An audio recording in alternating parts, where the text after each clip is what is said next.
Hello YouTube, I'm back with the next Yu-Gi-Oh! Review, and today I'm reviewing the Structure Deck Kaiba Volume 2. This is another one of those really old structure decks released way back in the day that wouldn't likely, it does feature a lot of cards used by, in this case, Seto Kaiba. So, as you can see on the front here, I've got XYZ Dragon Cannon. This is an ultra rare card. If I can show it a little bit better here, you might get there's a definite foil to the card. I do like this artwork. This is a pretty awesome artwork. You can see this has got the gold lettering on top. These are obviously mint condition. Let's see, and in here there's generally a lot of decent cards you can see here. You got Ring of Destruction, which of course has been errated more recently to where it does not. The errata is almost pointless. Yeah, the only thing they did was errate it so you can't have a draw on a duel anymore. And of course, now you can't use things like Barrel Behind the Door to actually counteract the damage, so that your opponent takes it and takes double and you take nothing, which is good. This is a pretty decent deck. It does contain his more classic cards, his Vor's Raider, and especially in the original artwork, so that's pretty cool.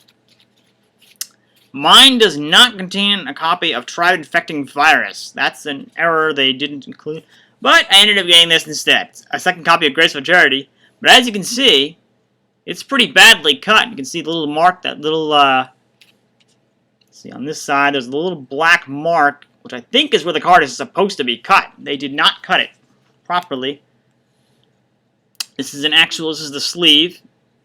If I can take it out of the sleeve, you can see a little bit better. It's been badly cut. Granted, it's not really a misprint, but it's pretty rare to get an error this bad on the entire card here. Here's the back side. You can see it's much more obvious here. I did not cut this myself. I actually got this mint on eBay. Completely sealed. Still in its packaging. It was a rare surprise. I was not expecting that at all. And just in case you're wondering, did I actually get a Graceful Charity in here? Yes, I did. Right here. That just gives you some sense. I can put the two cards together just to kind of give you an idea of just what it's supposed to look like. Granted, it's not a big deal. It's not, but I'm kind of making it more of a bigger deal because I usually never get things like this. I've never had an error this bad before, not only get included in the deck, so they screwed up somewhere. I still haven't gotten a replacement for the Tribe-Infecting Virus for this deck, but, this is still a pretty decent deck. It's got a lot of his cards that are kind of mixed in from Duelist Kingdom as well. And Mesmeric Controls in here. I think they were kind of just going by both his decks in general. Although we don't really see Luster Dragon number 2, which is in here as well, until the 5th season, I think. I don't think we actually. Oh no, I think we see it a little earlier than that. We may see it in the virtual world, but there's only one Blue Eyes in here. One copy of each XYZ Dragon Cannon, whatever. That's all in here. Yeah, there's a classic card like Shadow Spells in here too. Interdimensional Matter Transporter as well. Just dropped a Man-Eater Bug card here. Here are the aforementioned cards here. There's a Shadow Spell over here and Interdimensional Matter Transporter here, which is a spell card in the anime, only in the Japanese though. In the dub as well. They completely got a whole different. And here's the Blue Eyes card, in case you were ever curious. It's a nice artwork. I do like it. I wish it were the original Starter Deck Kaiba artwork, and I wish there were more than one Blue Eyes in here. But, it's nice to see some reprints in here. Here's the common version of Paladin White Dragon, which was also done in the Starter Deck Kaiba Evolution, which may have been somewhat based on this deck, considering it also has a common version of that, although that one has an ultra-rare version of Kaiser Seahorse, as I think I've previously shown. But some of the cards in here are kind of pointless. What's the point of Cyberstein here? You can't special summon anything from the extra deck because both monsters, XYZ Dragon Cannon and XY Dragon Cannon, which is a slight misprint, and I'll show you that as well, actually have a special summoning requirement of their own. They cannot be special summoned with Cyberstein unless Cyberstein gets updated to say ignoring the summoning conditions, in which case you can bring out anything you want. I don't think they will. And the other cards of note, the ultra rare is Shrink, which is a pretty decent card during its time. It's not that bad now. It's probably a little outdated now, but you got Dark Blood Shackles. You can just drain the attack points almost completely and deal them extra damage while it's on the field. But yes, even his classic shrink and crush card combination are here. That's the regular artwork of Crush Card Virus, and let's see, where's Saki? Saki was in here. I just saw it a second ago.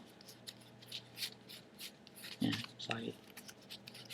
So you got the full combination here, although Crush Card Virus is pretty well useless now, thanks to its more recent era, where basically your opponent gets send 3 free cards from their deck to the graveyard, and they don't take any damage, and all you do is tribute a monster and hit whatever's in their hand, I think hand or field at the time, so you only get 1 turn with the card. I mean, I didn't think the card was particularly overpowered in the first place, but I guess since a lot of decks use a lot of monsters with 1,500 more attack points, it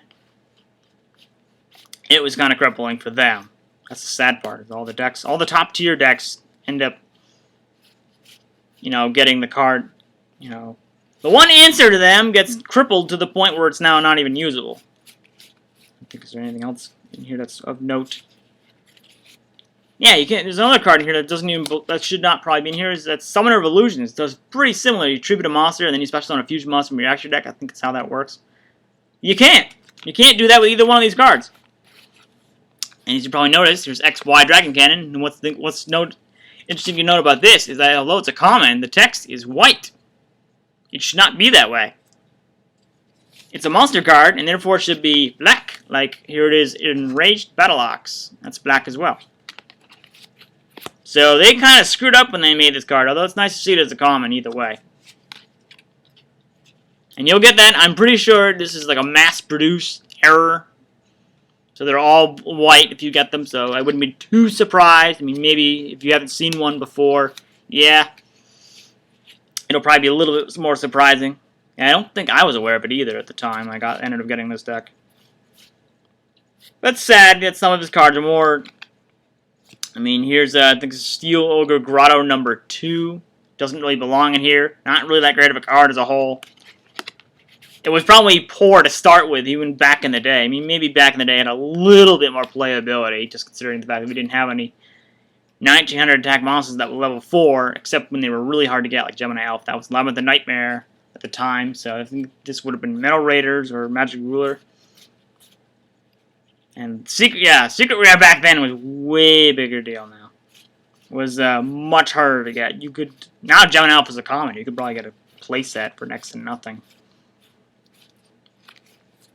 Maybe it also includes a couple of relatively decent support cards. So you get Blue Eyes on the field. You got Meteor Rain included in here, so that'll be extra piercing damage to your opponent. And you got some kind of like retrained versions of what he used. He used the show's Dark Gremlin until much later in the movie, where it's called where it actually used the new version. This is Des Feral Imp.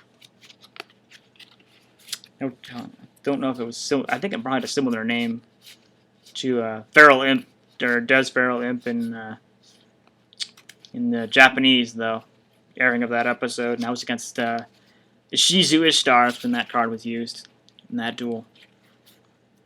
The movie was used against Yugi, obviously. That's where all the cards were formatted like the card game itself, but, I mean...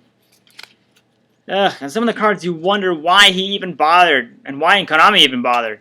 Wicked Worm Beast? All it is basically a spirit monster with the ability to be special summoned. It returns to the hand at the end phase. Doesn't do anything else.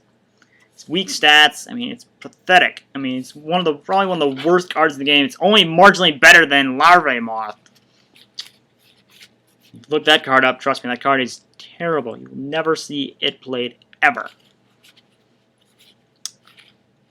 But it's still very nice. I mean, this deck still goes pretty well. You get common versions of cards you probably couldn't have gotten a whole lot more easily. I mean, back then, I'm sure this deck was probably $10-15 back in the day. I mean, there's a lot of cards in it. I think there's a total of 55 in here or so. And if you get Tribe-Infecting Virus in the deck, then obviously you can have a lot more fun than I will. I'll probably have to go get the card on eBay, because this deck's not going to be available. I can't just go buy the deck in stores. Even if I were in Japan, I'd probably be extremely lucky to find it there, and probably even then, it'd probably be ridiculously expensive. But yeah, that's my review on Starter Deck Kaiba Structure Deck Kaiba Volume 2. Thanks for watching.